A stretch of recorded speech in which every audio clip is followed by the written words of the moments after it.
You ever wonder why some people just get rich and stay rich, while other people, no matter how hard they work or what they learn, always seem to end up back at square one? What if I told you it has almost nothing to do with what you know about money? What if the secret is actually hardwired into your brain, like a thermostat? Let's dive in. So check this out. It's a story we've all heard a million times, right? Someone wins the lottery, gets $100 million, and just a few years later, poof, it's all gone. They're broke again. But then you've got these self-made millionaires who lose everything in some terrible business deal. And then, boom, almost overnight, they've got it all back and then some. It's wild.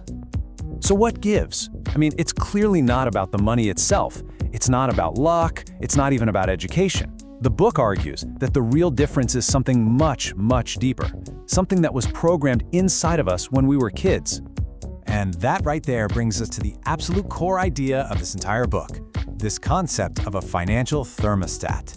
See, every single one of us has what the author Harv Eker calls a money blueprint. Think about that for a second. It's like a pre-written program that's running in the background, in your subconscious, and it got set a long, long time ago based on what you heard and saw about money growing up. And this blueprint, it basically decides how much money you're allowed to have. And the best way to really get your head around this is with the thermostat analogy. It makes it all click. Okay, so this is the perfect way to picture it. If your thermostat at home is set to 72 degrees and you open a window and it gets cold, what happens? The heat kicks on, right? It fights like crazy to get the room back to 72. Well, your money blueprint does the exact same thing. If your internal setting is programmed for, say, just barely getting by, and you suddenly get a huge bonus at work, your subconscious will literally freak out and find ways to get rid of that money. Bad spending, dumb investments, just to get you back to your normal temperature. Crazy, right?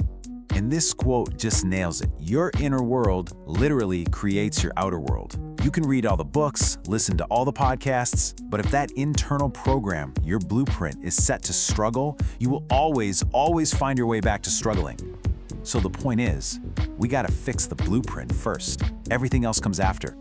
So the big question is, how do we actually do that? How do we rewire this deep-seated programming? Well, the book calls them wealth files. These are specific ways rich people think that are just fundamentally different from how most of us are taught to think. Let's look at a few of the big ones. Okay, this first one. This is a big one. It's all about who's in the driver's seat. Rich people, they have this core belief that I create my life. They've got their hands on the steering wheel. But many of us are taught to believe life happens to me. We're just passengers, getting tossed around by whatever comes our way. And you can spot this passenger or victim mentality a mile away.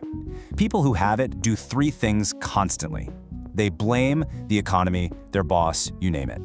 They justify their situation with excuses like, oh, well, money isn't that important anyway. And they complain. And complaining is literally like being a magnet for more bad stuff to come into your life.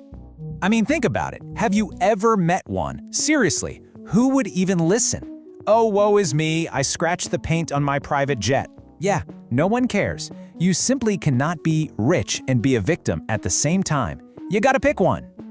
All right, this one might feel a little counterintuitive, but stick with me, because it is so true. A lot of people look at rich and successful people with, resentment or jealousy. But here's the trap. You can't become something you hate. If you're putting out all this negative energy towards wealth, how can you ever attract it? Rich people, they flip the script. They admire other successful people. They look at them and think, wow, that's awesome. If they can do it, I can learn from them and do it too. And finally, this one is huge. When faced with a new idea, most people see all the reasons it could fail, all the obstacles, and they get stuck in what's called analysis paralysis. Rich people, they see the potential reward. They focus on the opportunity.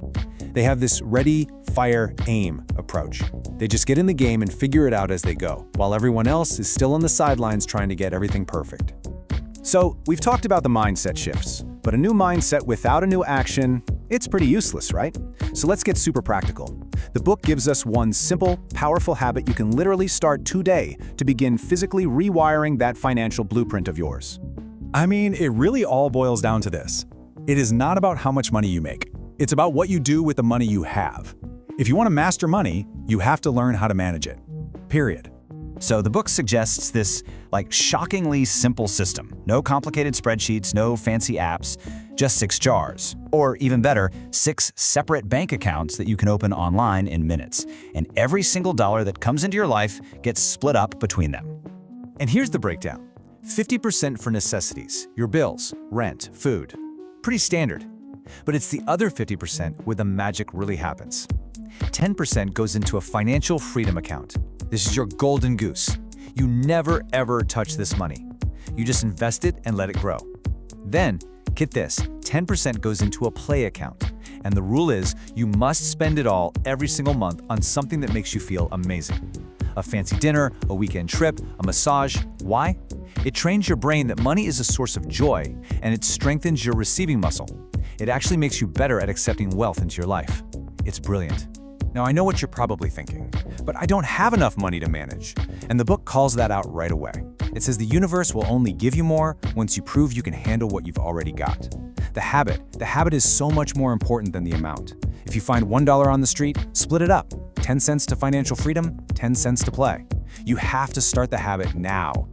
So when you put it all together, you start to realize this whole thing is not just about money, is it? It's about changing who you are from the inside out. It's about deciding you're the one in the driver's seat of your life, admiring success instead of resenting it, looking for opportunities, and proving to yourself and to the universe that you can manage what you're given. Because once you do that, you don't just think differently, you are different.